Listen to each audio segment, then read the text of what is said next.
run from it. That's when it arrives all of a sudden. And now it's here. Or should I say, I am.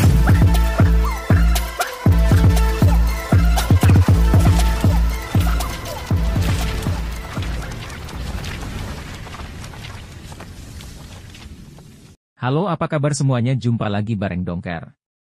Kali ini kita akan membahas tentang orimotorika dan fakta menariknya. Tapi sebelum itu, bantu dulu channel ini dengan cara klik tombol subscribe agar channel ini bisa mencapai 1000 subscriber. Jika sudah, mari kita lanjut ke pembahasannya. Salah satu teknik kutukan terkuat di Jujutsu Kaisen adalah Rika.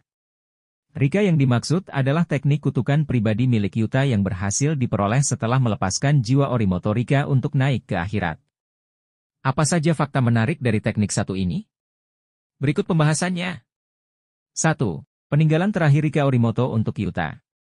Seperti yang kita tahu, Orimoto Rika dulunya adalah teman masa kecil Yuta yang tewas akibat kecelakaan. Gadis itu berubah menjadi roh pendendam akibat kutukan Yuta sendiri yang tak terima akan kematiannya. Setelah jiwa Rika berhasil dibebaskan, kekuatan kutukan yang sempat membungkusnya pun diberikan pada Yuta sebagai sumber tambahan kekuatannya. Hal ini juga menjelaskan mengapa Rika di cerita utama Jujutsu Kaisen diperlihatkan tak mengamuk lagi karena ia sekarang murni teknik pribadi Yuta, bukan jiwa seorang individu lagi. 2. Dipanggil secara penuh dengan media cincin. Pada waktu normal, Yuta sendiri masih bisa memanggil Rika. Namun bentuk yang dipanggil dianggap tak sempurna.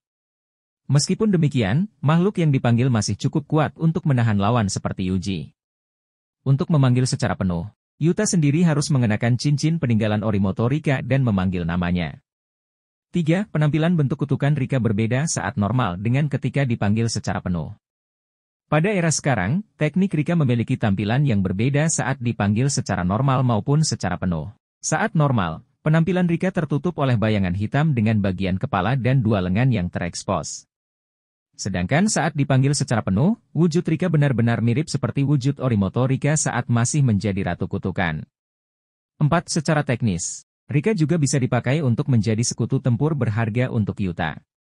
Teknik Rika juga bisa dianggap memiliki kondisi mirip seperti Ten Shadows milik Megumi. Dua teknik tersebut memungkinkan penggunanya mampu bertarung sebagai tim meski secara teknis ia sendirian saja tanpa rekan penyihir lain.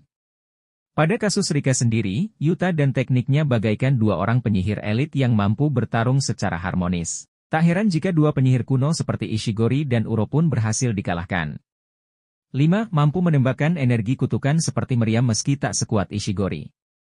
Salah satu kekuatan yang dimiliki teknik Rika adalah output energi kutukannya tergolong cukup luar biasa. Ia diketahui mampu menembakkan energi layaknya meriam laser untuk menghancurkan target-targetnya. Hanya saja, intensitas kekuatan dari tembakan milik Rika sendiri diakui masih lebih rendah dari Ishigori. Oleh karena itu, Yuta sendiri sempat harus mengincar momen di mana Ishigori belum menembak dengan kekuatan penuh. 6. Memiliki akses persenjataan pribadi untuk Yuta. Selain sebagai partner bertarung, teknik Rika sendiri juga bisa berfungsi sebagai pembawa senjata. Saat dipanggil secara penuh, Rika akan menarik semua senjata yang tersembunyi di bagian dadanya dan memberikan yang diinginkan Yuta. Sejauh ini, Yuta baru diperlihatkan memakai senjata gauntlet dari penyimpanan Rika saat melawan Ishigori dan Uro. 7. Memungkinkan Yuta untuk meniru teknik kutukan orang lain dengan membuat Rika memakan organ targetnya. Rika menggigit lengan Uro dan Yuta menggunakan teknik milik. Kekuatan satu ini bisa dibilang merupakan aset terbesar bagi Yuta. Saat mengaktifkan Rika secara penuh, Yuta mampu menyalin kekuatan lawannya dengan kondisi tertentu. Contohnya, untuk menyalin teknik manipulasi ruang milik Uro, Yuta menyuruh Rika untuk memakan lengan Uro. Kemungkinan hal serupa juga terjadi pada Deruf yang teknik Shikigaminya berhasil ditiru oleh pemuda tersebut.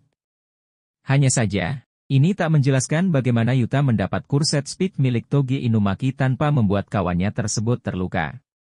8. Kelemahannya adalah waktu aktifnya hanya sekitar 5 menit. Meski teknik Rika terbilang sangat destruktif dan juga serbaguna, ia punya kelemahannya sendiri. Yaitu, kekurangan teknik ini adalah batas waktu pemanggilannya yang cuma 5 menit. Oleh karena itu, Yuta pun tak bisa sembarangan mengeluarkannya. Jika sampai melewati 5 menit, wujud Rika sendiri akan kembali ke mode normalnya yang tertutup bayangan hitam. Itulah daftar fakta teknik kutukan Rika. kekuatan khusus Yuta yang merupakan warisan terakhir Rika Orimoto.